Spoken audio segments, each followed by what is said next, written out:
Hello, I'm Arthur Sleep, and here's the news.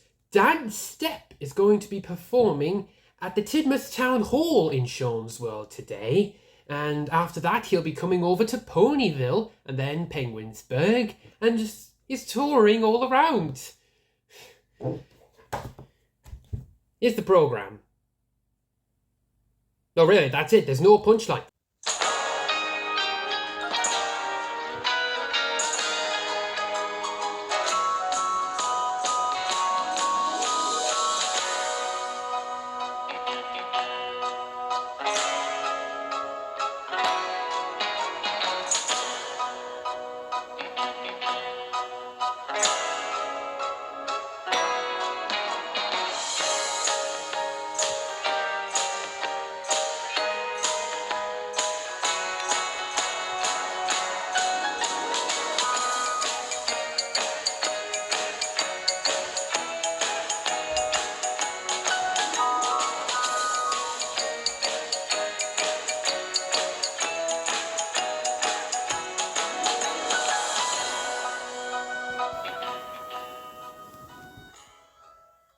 In a small depot just outside Silverhatch lives Steady Eddie, the most reliable delivery truck in Sean's World.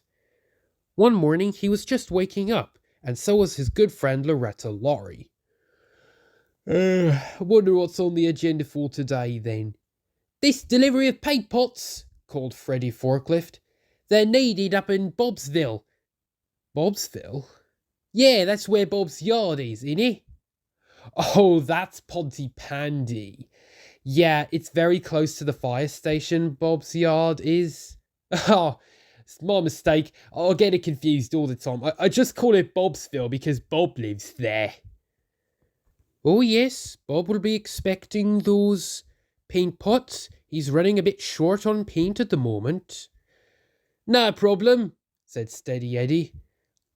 I'll bring those pots to him and then come back before it's even midday. I doubt you would, came a voice, and in oiled Oliver Overdrive, a rival to Eddie. We'll see about that indeed, chuckled Steady Eddie. I shan't be long. And he zoomed off. Back before midday. Now I've heard everything. Well, he has had a few cases where he's left early in the morning and still come back before midday. And indeed, he was back before midday. But when Eddie got back, he noticed Loretta Laurie looked a little different. Everything all right, Loretta? Oh, yes. I've just been having a look over on the railway, and there's this brilliant green engine, like an emerald colour, with a brass dome, big driving wheels, and the number 12 on her tender. Oh yeah, I know her. She's called Emily. Ah, Emily, what a brilliant name, chuckled Jock the tanker. Funny you should come in, Jock. I think Emily's Scottish as well. Well, doesn't she look as pretty as a picture? Jock saw Emily pass by, and he and Loretta were easily admiring her. A lot of fuss over nothing, if you ask me, sniffed Oliver Overdrive. Well, quite simply, we didn't, chuckled Eddie. Now, if you'll excuse me, I have a delivery of timber that I need to deliver to Pontypandy's fire station. Oliver rolled his eyes. Isn't Emily such a brilliant wee lass? Oh yes, said Loretta. She looks very pretty. If only I could be as elegant as her. From the moment Loretta saw Emily, she wanted to be friends with her. And her chance came when she was finished restocking Dillis Price's general store, which was a corner shop just outside Pontypandy's fire station.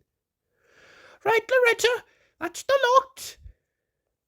No problem, Mrs. Price. I'd better get back to the depot now. Thank you, Loretta, and mind you don't slip on the roads now. Loretta chuckled as she drove along.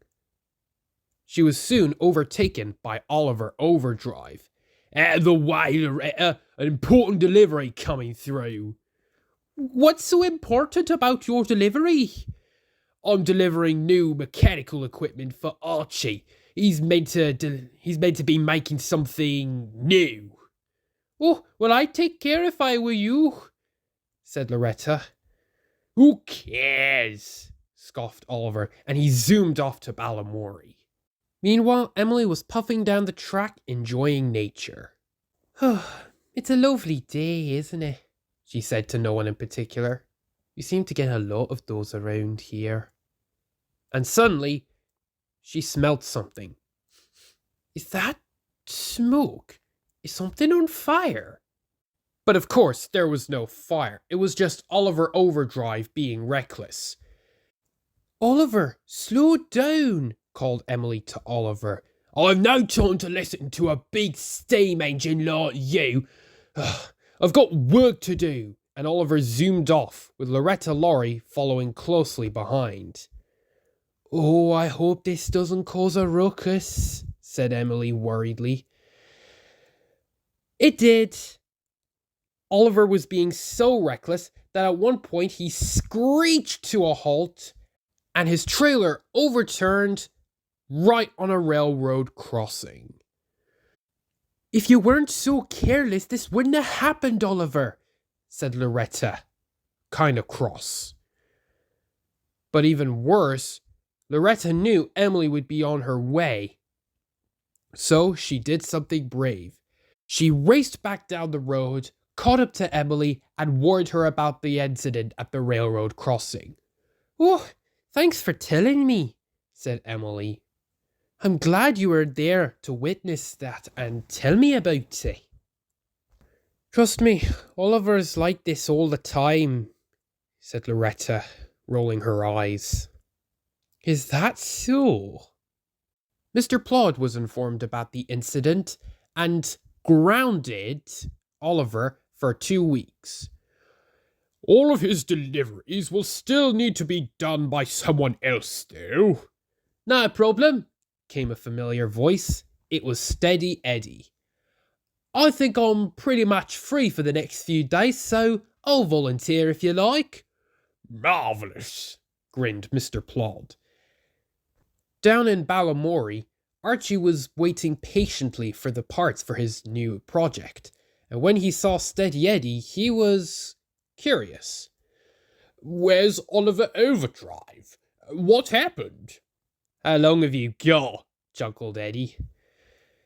Once the parts had been loaded into Archie's castle, Eddie speeded off back to the depot. Having a good day then, Loretta?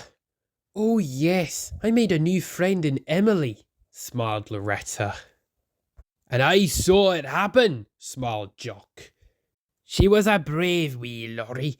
She sped up to the road and told Emily everything. Eddie smiled at Loretta. Oliver groaned in his shed, and Buck set off back to his shed.